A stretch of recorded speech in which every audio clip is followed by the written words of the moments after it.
E agora eu vou pedir toda a sua atenção para que possamos entender a palavra do Senhor. Amém ou misericórdia? Amém? Diz assim a palavra do Senhor: também vimos ali gigantes, filhos de Anak, descendentes dos gigantes, e éramos aos nossos olhos como gafanhotos, e assim também éramos aos seus olhos. Vou repetir. Também vimos ali gigantes, filhos de Anak, descendentes dos gigantes, e éramos aos nossos olhos como gafanhotos, e assim também éramos aos seus olhos. Curve sua face. Pai querido, eterno Deus, nós te louvamos e agradecemos o teu nome. Nós te glorificamos mais uma vez por este dia ao qual o Senhor está nos proporcionando nesta noite. Pai querido, vem sobre nós mais uma vez, Senhor, que haja entendimento da Tua Palavra, para que haja libertação no nosso meio, que haja entendimento da Tua Palavra, para que o Teu povo mais uma vez venha engrandecer o Teu nome. Senhor, que ninguém saia daqui sem esclarecimento, que ninguém saia daqui sem entender aquilo que foi pregado, que a Tua Palavra, Senhor, faça parte, que possamos guardar os Teus mandamentos e aplicá-lo no nosso dia a dia. Como nós precisamos dessa palavra, porque é ela, Senhor, que nos aquece, é ela que muda as nossas concepções, é ela que nos dá a direção. Se houver algum impedimento neste lugar, nós repreendemos já para a honra e glória do Teu nome.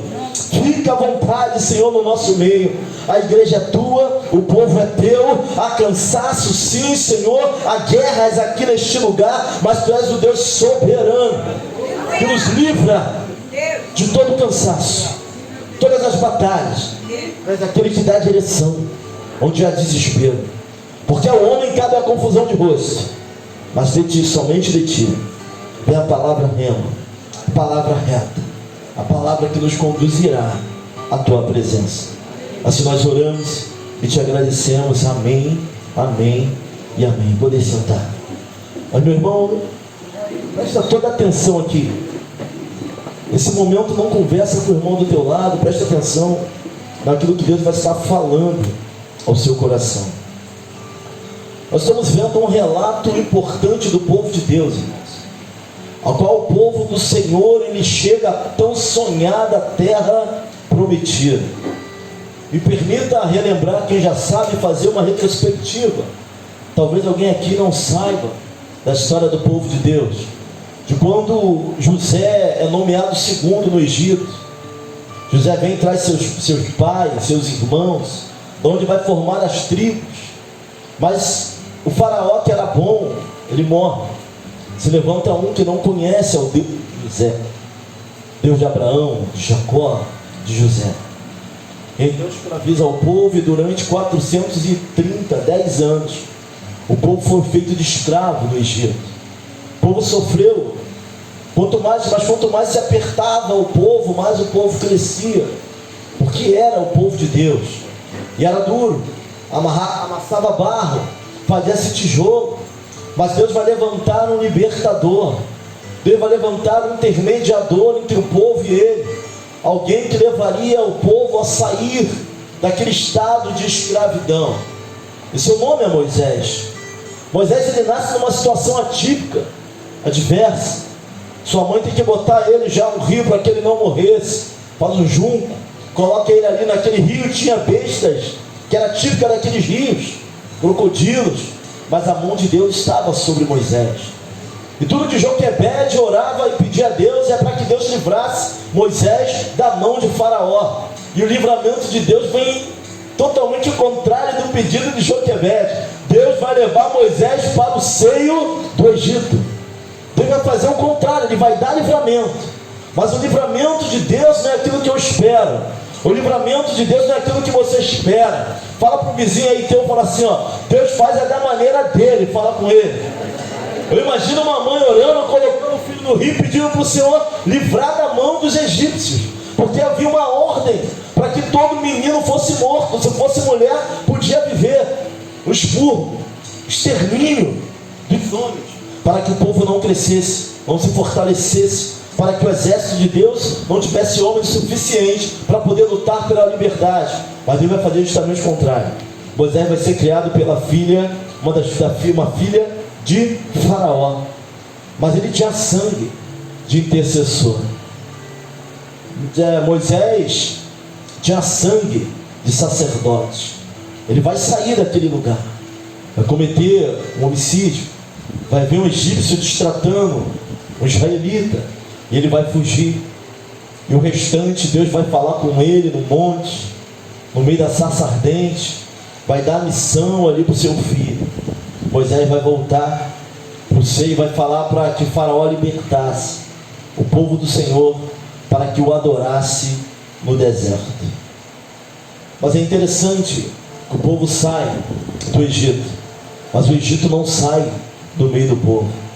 O povo ele é liberto a parte física, mas a sua alma, seus desejos, seus pensamentos ainda eram de escravo, de alguém que ainda vivia no Egito.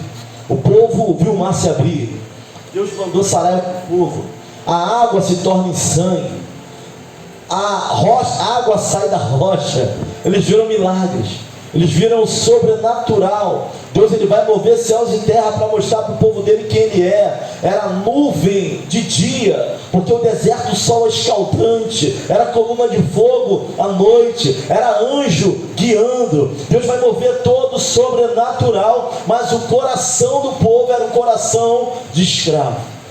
Todo o tumulto que tinha, o primeiro desejo do povo: porque nos tiraste do Egito. Alguns pregadores vão chamar aquele povo de geração de fogo de palha.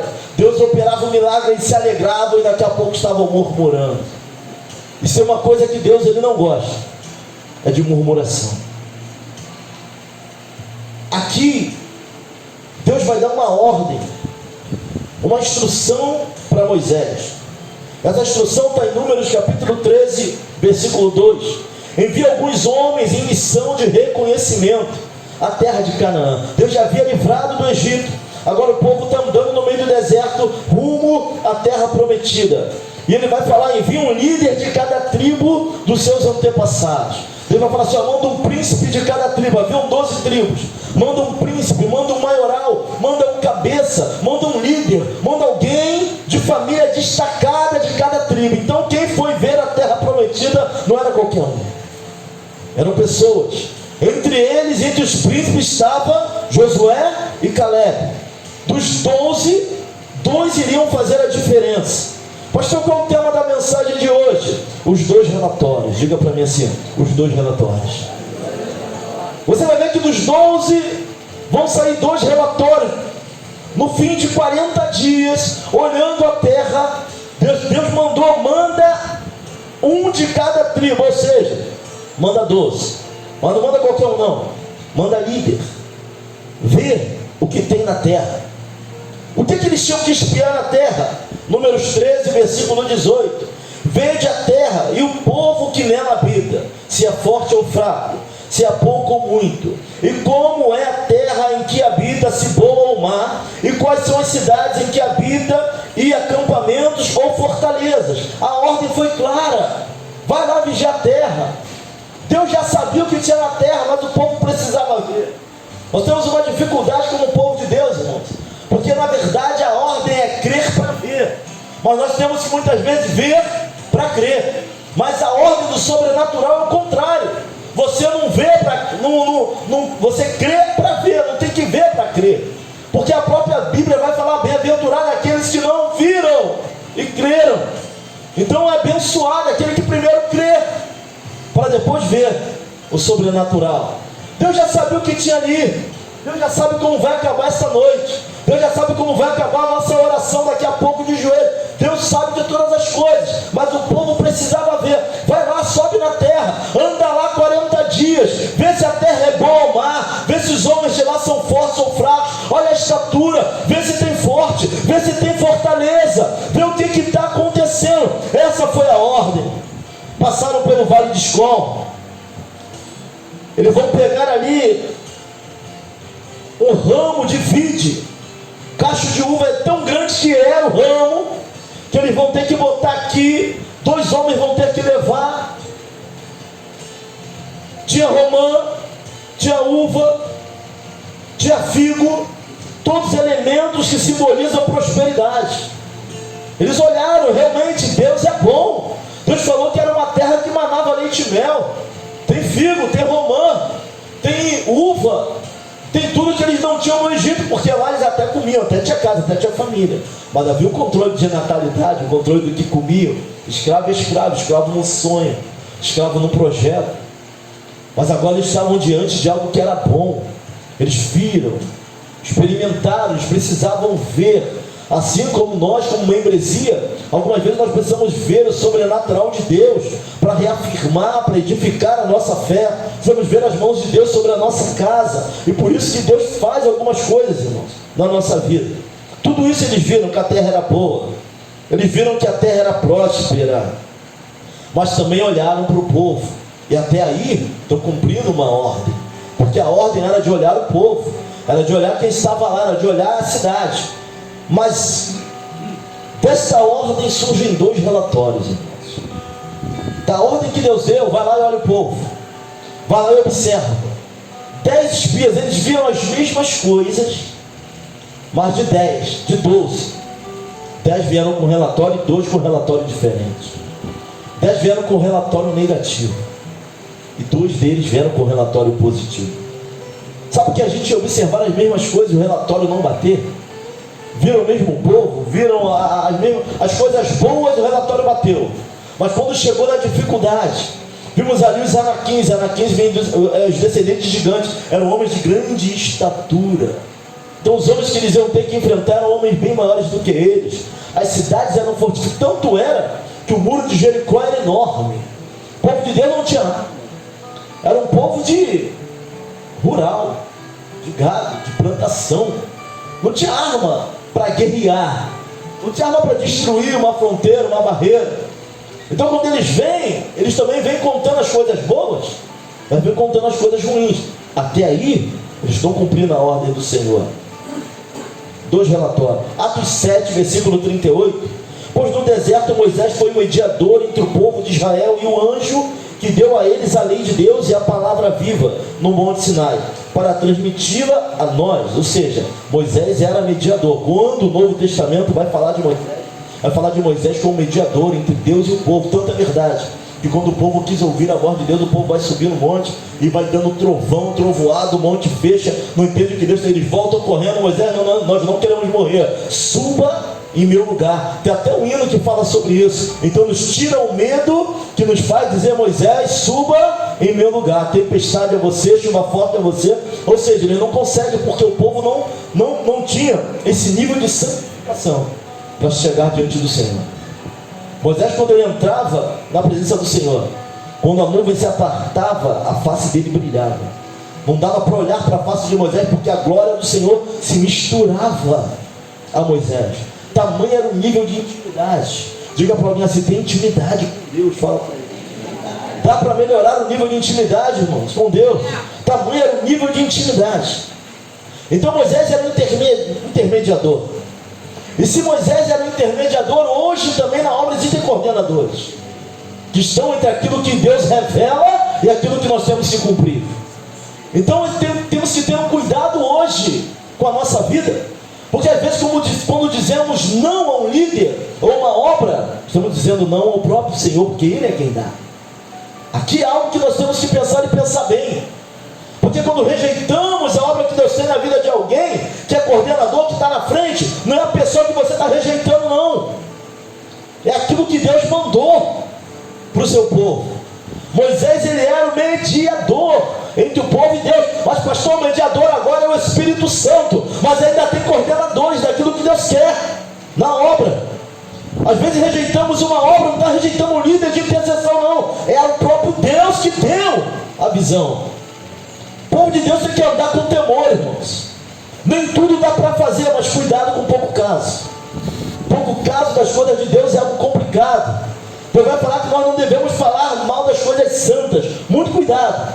Porque quando nós rejeitamos uma obra, ou seja, o líder de juventude, não é ele que está rejeitando, não é Deus. Porque Deus assim mandou ordenar.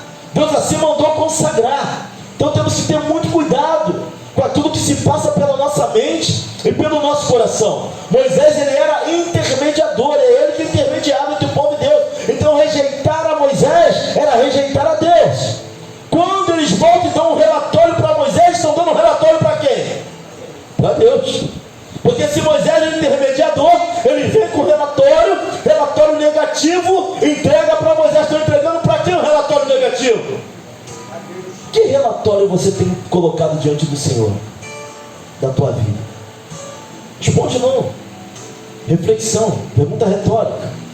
Que relatório você tem entregue? O que você tem trazido para o Senhor? Qual tem sido a perspectiva da tua vida, daquilo que Ele tem mandado fazer? Qual é o relatório? O que nós temos feito com os talentos, com os dons, com a ordem que Deus tem nos dado? Qual é o relatório que tem entregue diante do Senhor? Temos que ter muito cuidado com isso, irmãos. Porque tem uma coisa chamada mordomia cristã. O mordomo nada é dele, mas ele presta conta. Nós somos mordomos do Senhor na terra. Família é mordomia, não é tua. Deus te deu para você tomar conta por um tempo. Esposa, marido, filho, exerça a mordomia da melhor maneira possível. Talento, dom é mordomia. E acredite, Apocalipse vai dizer que ele vai se assentar no grande trono e vai julgar a todos. Ele vai ter todo o tempo do mundo para isso. E vamos responder por tudo que Ele colocou na nossa mão. Por aquilo que fizemos de bom e aquilo que fizemos de ruim.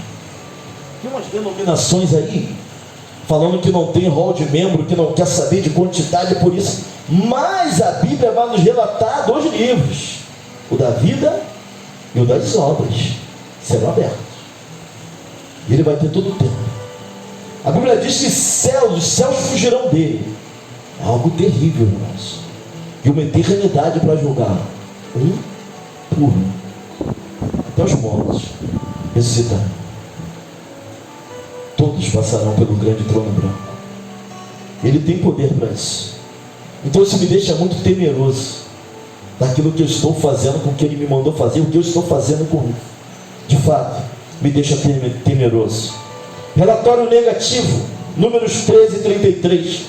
Também vimos ali os gigantes, filhos de Anak, descendentes dos gigantes, e eram aos nossos olhos como gafanhotos, e assim também éramos aos seus olhos. Os 10 espias enxergaram a situação com os olhos deles, na ótica deles. E o negócio aqui foi tão complicado, irmãos, que eles vão falar que eles eram os olhos deles, assim como os olhos do inimigo. Eles se viram nos olhos dos outros. Sabe por que você olhar para alguém e achar que sabe o que ele está pensando de você? E se nós formos ver a história dos espias, fica mais complicado ainda. Porque espia, quando era descoberto, ele era morto. Tanto que quando Josué manda os 2 espias, Raabe esconde os 2 em Jericó. Porque se fossem descobertos, eles eram mortos. Então provavelmente não teve nenhum contato muito próximo visual. Não houve contato de fala, porque eles estavam espias, estavam disfarçados olhando a terra. Se houve contato, foi visual e talvez nem tenham sido descobertos. Mas na mente deles, eles enxergavam como gafanhoto. Na mente deles, eles enxergavam os outros, vendo eles como alguém que era muito inferior. Então eles vão fazer um relatório na ótica que eles se viam. Eles vão entregar um relatório para Deus, na ótica que eles acharam que as pessoas o viam. Olha como isso é complicado. Como a forma como nós nos vemos vai ditar a forma como viveremos. Guarda isso na tua vida. A forma como você se vê vai ditar a maneira como você vai viver. Já que se vê como um gafanhoto, volta para o deserto. Porque lugar de gafanhoto é onde? João Batista comia gafanhoto aonde?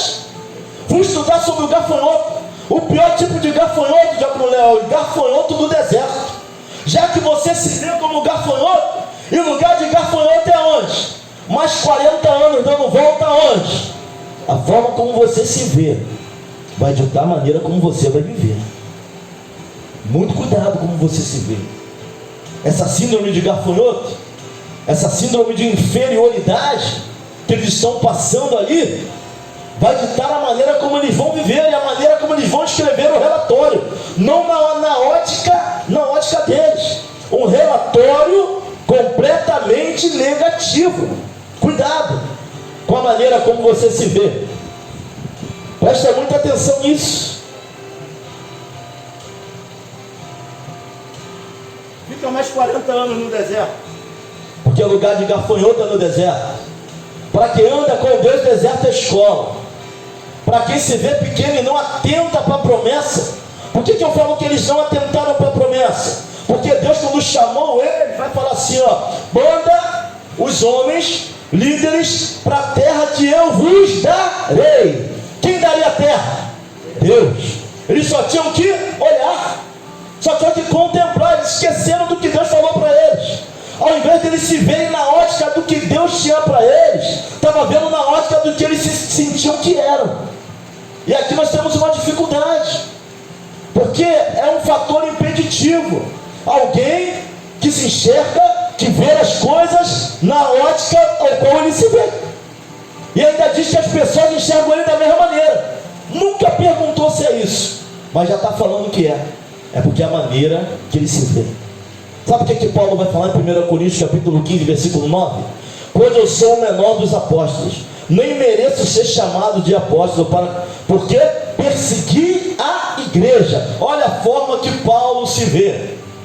Nem mereço ser chamado. Paulo deu o veredito, jogou crente na cadeia, deu o veredito de morte. Paulo vai falar, eu sou o menor deles, eu cheguei depois. Nem mereço ser apóstolo, porque eu persegui a igreja. Mas o versículo 10 de 1 Coríntios capítulo 15 vai dizer assim, mas pela graça de Deus sou o que sou. Sabe o que Paulo vai falar? Independente da forma que eu me veja, Deus tem a forma dele me ver, e ele me empurrou para que eu fosse o que sou. Então não é o que você acha de você, não é o que os outros acham de você, é aquilo que Deus diz ao teu respeito que vai fazer a diferença na tua vida. Aleluia! Temos que quebrar cadeias. O que eu acho de mim não interessa, porque a graça de Deus me faz ser o que sou. Não é o que eu acho, não é como eu me vejo, não é o que estão falando de você ou de mim por aí. Se está errado, se conserta, mas se está em Deus, caminha. Paulo vai falar no versículo 10, mas pela graça de Deus sou o que sou, e a sua graça para comigo não foi inútil, antes trabalhei mais do que todos eles. Olha o que Paulo está dizendo, irmão. Trabalhei mais do que todos eles, sou menor do que todos eles, mas pela graça eu trabalhei mais do que todos eles. E isso não vem de mim, mas vem da graça, do favor. Começaram a se ver com seus olhos. Sabe, Felipe, quando você começa a enxergar as coisas à sua volta, de acordo com a forma como você se sente, nos esquecemos que temos uma promessa sobre a nossa vida, que quem está mandando marchar é aquele que nos chamou, nos tirou e nos trouxe para a presença dele. Paulo vai falar, sou o mais fraco, sou o menor, nem era para ser chamado, mas pela graça trabalhei mais do que todos eles. Ele não está falando por soberba não, ele está falando que a graça o empurrou, que não importa o que ele achava dele, nem o que os outros achavam dele, mas aquilo que Deus achava dele. A forma como você se vê pode ditar a maneira como você está vivendo. Cuidado. Nós vivemos um vitimismo muito grande hoje, irmãos. Síndrome de vítima. Você não é vítima, pelo contrário, nós somos a menina dos olhos do Senhor. Tem vítima aqui não, irmãos. Nós fomos absolvidos, também não tem inocente. Se houve um pecado, houve um crime. Se houve um crime, tem punição. Alguém já pagou o preço lá na cruz do Calvário. Somos inocentados, absolvidos. É diferente. Paulo vai falar, mas pela graça. A graça é Deus que nos empurra. Eles esqueceram da promessa, se olhar a situação. Não fica entregando um relatório para Deus pela forma que você se vê, não. Não vou entregar relatório negativo para Deus pela forma que você acha, que as pessoas acham que você é. Irmão, é algo muito louco. É você achar, esse negócio de achismo aí, arrebenta muita coisa. Se tu não tem certeza, tá achando por quê? Tá cantando, alguém olhou de lado e irmão me olhou assim porque eu desafinei, porque eu acho que o irmão acha nada, irmão. O diabo vem e brinca na nossa, é aí que a gente é derrotado naquilo que Deus tem. Se Deus mandou pregar, prega. Se mandou cantar, canta. Se mandou orar, ora. Não interessa o que os outros acham, é o que Ele quer para nós. Oh, glória! Pela graça, é a graça que te empurra. É a graça. Paulo aqui vai dar uma aula de humildade e simplicidade. Sou o menor deles, nem mereço ser chamado de apóstolo. Mas agora ele vai falar assim, ó, mas independente da minha simplicidade, independente daquilo que eu acho, isso não é fator predominante, nem impediu ele ser o que ele foi na mão de Deus. Tem que se achar pequeno, ser humilde, que sejamos. Mas ser simples é uma coisa, síndrome de gafanhoto é outra, síndrome de inferioridade é outra. Irmãos, tu prego, não prego, nem prego. Mas pela graça, Deus nos empurra e nos leva. Deus, Ele nos inspira a fazer aquilo que Ele quer que façamos. Para de levar relatório negativo para Deus, irmãos. Vamos parar de ser tão pessimista. Sabe, o pessimista, um copo no meio é um copo vazio. Para aquele que é cheio da graça, é um copo quase cheio. E Deus ainda nem acabou de completar a obra. No final Ele vai encher e ainda vai transbordar. Relatório, pelo que eu me vejo, pelo que eu me sinto. Tem gente que se sente menor do que ele é. Tem pessoas aqui com o ministério extraordinário, mas está preso ao que os outros vão achar, está preso a sentimento, está preso ao que os outros falam. Para a honra e glória do Senhor, que haja libertação no nosso meio nessa área. E sejamos aquilo que Deus nos chamou para ser, que cadeias se quebrem. Para de se preocupar com os outros, está pensando, não está achando a dor, o nome dele. Exalta o nome dele e entra naquilo que ele te chamou para entrar, te chamou para ser. Josué e Caleb vão entregar o relatório deles. Relatório baseado no que Deus falou. A terra que eu vos darei. Esse é o relatório de Josué e de Caleb. Caleb vai se levantar no versículo 30. Então Caleb fez calar o povo perante Moisés e disse: subamos animosamente. O que é animosamente, irmão? Não tem para ninguém, é Deus quem está falando. Vamos subir, vamos tomar isso tudo, eles vão cair por terra. Subamos. Ele acreditava que no momento em que ele subisse, Deus iria se manifestar. Não ia ter barreira, não ia ter cidade forte, não ia ter estatura, porque com Deus os gigantes caem, não tem gigante certo para aquilo que Deus quer fazer em nossas vidas. Que gigante o Senhor está falando, pastor, agora? Gigantes são estruturas no mundo espiritual que estão tentando nos segurar. Subamos. E fala comigo assim, ó, subamos animosamente. E vamos falar mais. Nos entregarão como pães.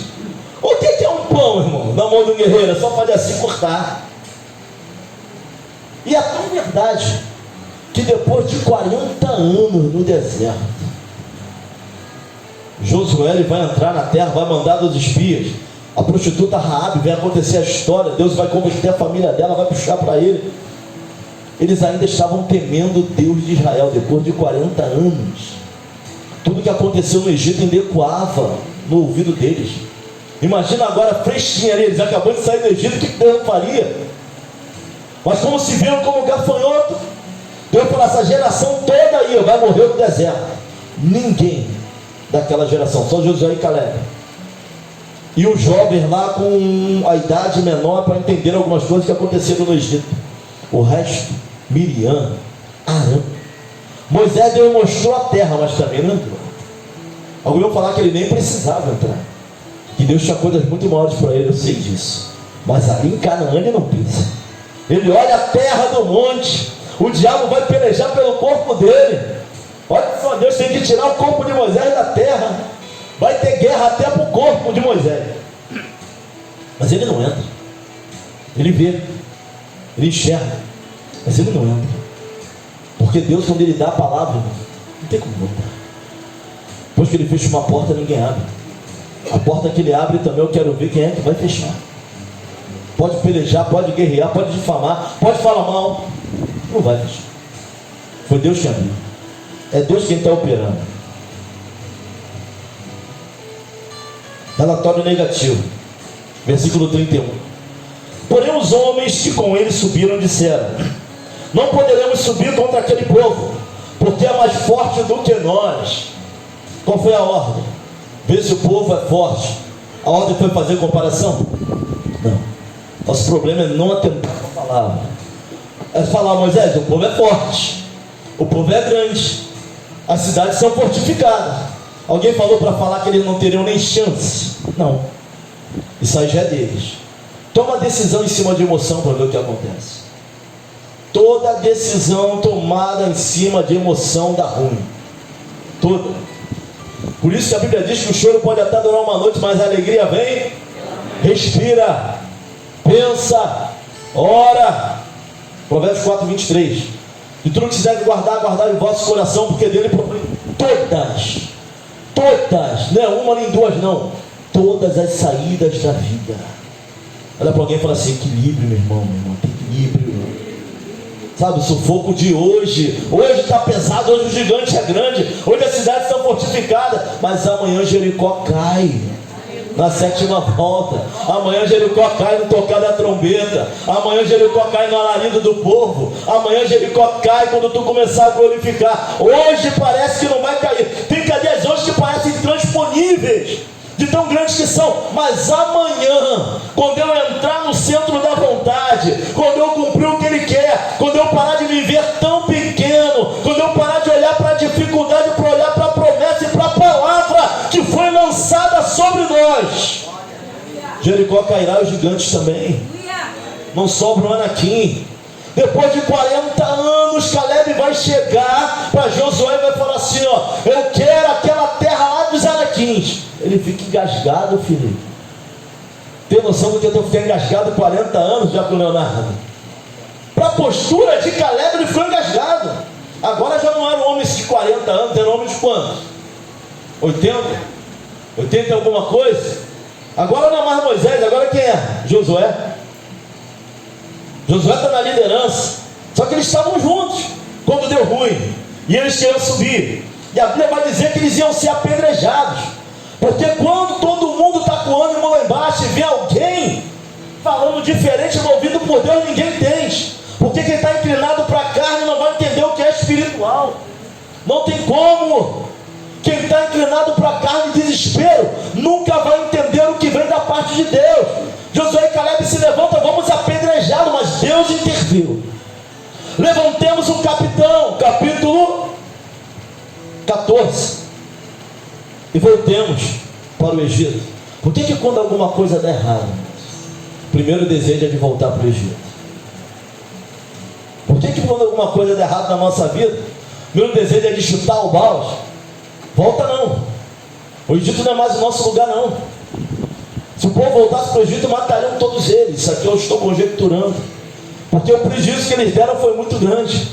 Tem lugar que não é mais para você voltar. Se voltar, morre. Se voltar, fica pior do que a situação estado anterior. A Bíblia diz que quando os espíritos malignos saem de uma casa, quando eles voltam, voltam 7. Se era 7, vai ser 14. Se é 14, vai só dobrando. Dá para voltar não, irmãos. Onde Deus nos tirou, você não tem opção de voltar. Olha para alguém e fala assim: ó, você não tem opção de voltar, meu irmão. Não tem. Não tem como voltar atrás. Levantemos um capitão e voltemos para o Egito. Não é o nosso lugar. Não é mais o nosso lugar. De onde Deus nos tirou de vez. Aconteça o que acontecer, fica firme, porque Deus tem a sua palavra sobre nossa vida. Vai falar assim: pastor, quem tem promessa não morre? Morre sim. Aquele povo tinha promessa, morreu tudo aonde? Não entra embaixo da vontade não, para ver se não morre mesmo tendo promessa. Não entra embaixo da palavra não, para ver se não morre. Aquele povo Miriam tinha promessa, morreu no deserto. Arão tinha promessa, morreu no deserto. E aí? Eu não morrerei enquanto a promessa. Não entra embaixo do que ele quer não, para ver se não morre e não vê as promessas se cumprindo. Talvez nossos filhos vejam. Deus é tão bom, irmãos, que aquilo que eu não recebo porque não entendo, às vezes ele passa para a nossa geração.